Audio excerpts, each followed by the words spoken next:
আজকে আমি বানাতে চলেছি বাচ্চাদের খুব পছন্দের একটা স্ন্যাক্স আইটেম।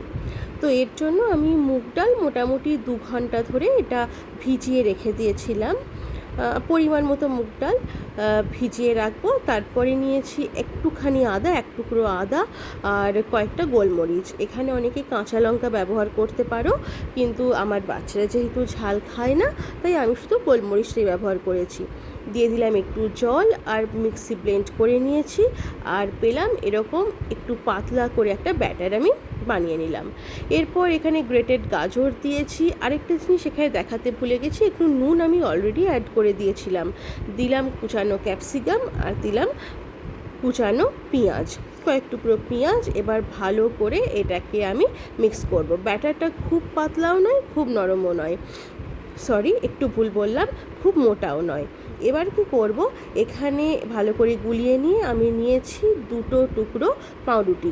এখানে আমি হোয়াইট মিল্ক ব্রেড ব্যবহার করেছি। যে কেউ চাইলে এটাকে তোমরা মাল্টিগ্রেন ব্রেড বা হুইট ব্রেড ইউজ করতে পারো।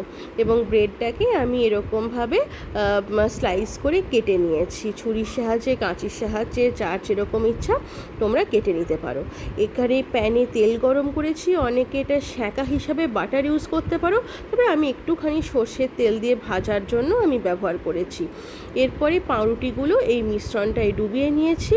তেল গরম হয়ে গেলেই আর কিচ্ছু না, এবার আস্তে আস্তে এই পাউরুটির টুকরোটা যে ডুবিয়েছিলাম ব্যাটারে, সেটা আমি তেলের মধ্যে ছেড়ে দেবো।